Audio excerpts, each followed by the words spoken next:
మా స్వప్న అంతా చెప్పింది బాబు. ఏదో కథల్లో పాత్రలాగా మీరిద్దరు కలవటం చాలా విచిత్రంగా ఉంది. కూల్ డ్రింక్ తీసుకో బాబు. మేడం, మీలాగే మీ అమ్మాయిని కూడా డాక్టర్ చదివిస్తే పెద్ద అడ్వాంటేజ్ ఉండేది. ఏమిటో అది? పేషెంట్ జబ్బులను మందులతో కాక సంగీతంతో నయం చేసి ఉండేదేమో.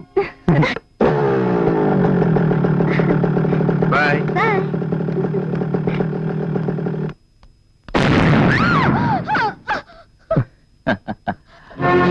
మై డియర్ స్వప్న, కంగారు పడుతున్నావా? My name is Babji. ఈ క్వారీలో ఇంజనీర్ గా పనిచేస్తున్నాను. నిన్ను నీ అందం చూడగానే నాలో ప్రేమ పుట్టింది. కౌగిలించుకోవాలనే కోరిక నాకు తట్టింది.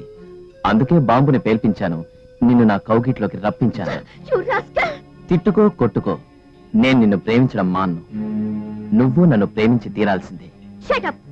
ఇంకోసారి నా జోలికి వచ్చావంటే చెప్పు దెబ్బలు తింటావు. స్వప్న, నేను నిన్ను ప్రేమించాను.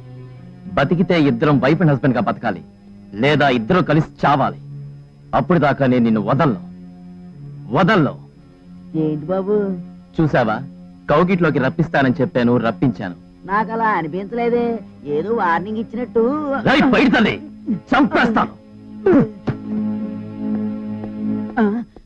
ఓర్ నాయనోయ్, నువ్వు సామాన్యుడు కాదురా బాబు. అయ్యో, నువ్వు అల్లుడు, నీ స్వప్న కనపడటం, మీ ఇద్దరు ప్రేమించుకోవటం, పెళ్లికి ఫిక్స్ అయిపోవడం బానే ఉంది. మరి అమ్మాయి సంగతి ఏంటి? ఉత్తరాల మీద ఉత్తరాలు రాస్తుంది. ఎందుకు రాయదు? అసలు ఇదంతా నీ వల్ల జరిగింది. నా వల్ల జరిగిందా? రామచంద్ర, అందుకే నేను ఒక నిర్ణయానికి వచ్చాను. ఏమిటది? ఇష్టం లేని పెళ్లి చేసుకుని జీవితాంతం బాధపడుతూ బతకడం కంటే ఆ అమ్మాయిని పెళ్లి చేసుకుని నాన్నతో చెప్పేస్తాను. అంత అర్జెంటుగా మీ ఊరు బయలుదేరి వెళ్ళాలా? అవును స్వప్న, మా నాన్నగారు నాకు పెళ్లి చేయాలనుకుంటున్నారు. మన విషయం ఎంత తొందరగా ఆయనకి చెప్పేస్తే అంత మంచిది అనిపిస్తుంది. పొద్దున్నే 7 గంటలకు బస్సు ఉంది, నేను బయలుదేరుతాను.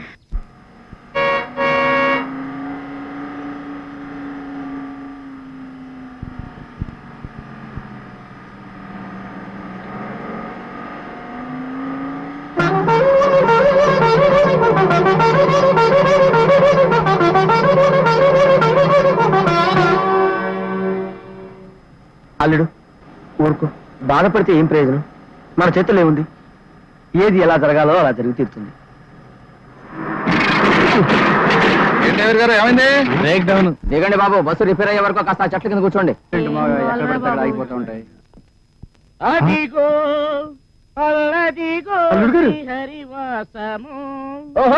వచ్చి వచ్చి బస్సు ఈ ఊళ్ళో ఆగిందేంటి మావయ్య? ఆ పప్పు సోదరులకు దొరికామంటే మనల్ని పప్పు చేస్తారు. ఏ పుట్ట చాటో చెట్టు చాటో దాక్కున్నాం పద. అల్లుడు గారు బస్సు దిగారండి. అల్లుడు గారు వచ్చేసారా? తమ్ముడు, ఇంటికి తీసుకెళ్ళి మరి చేద్దాం పాదా.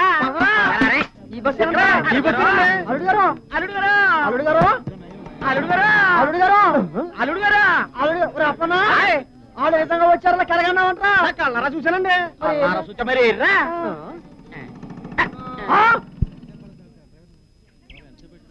అన్నాయ్, ఎవలాలు ఎవలో ముందుకెళ్ళి పేసులు చూద్దాం పాదా. అయ్యగారు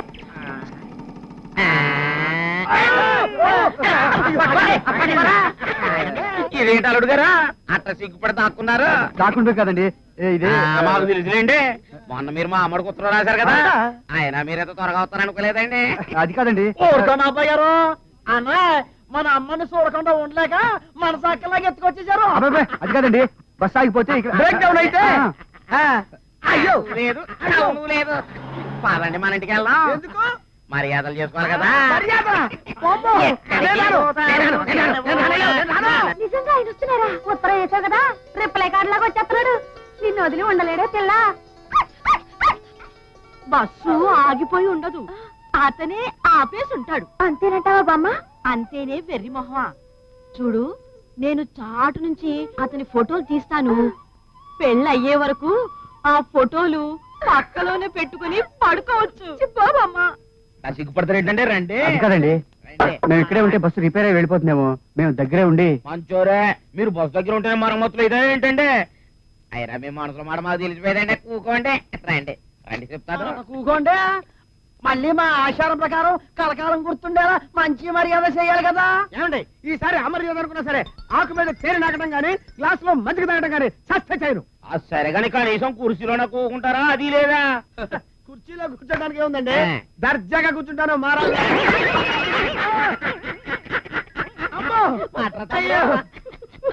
పడకండి తమ్ముడు గారు ఉత్తునే సరదాకి ఇవన్నీ మా పప్పు వంశం సరసాలండి. మీ పప్పు వంశం సరసాలు నిప్పుల్లో పెట్ట ఇవేమి సరసాలయ్యా?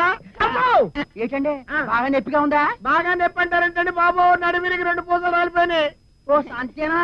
సిద్ధికిలో తగ్గించేస్తానండి. ఎలాగండి? ఒరే అప్పన్న, తోలు సమయ పట్ల ఎందుకండి? సంగీతంతో వాద్యం చేయడానికండి. అయ్య బాబాయ్, పోయినసారి కోడికి లాగండి.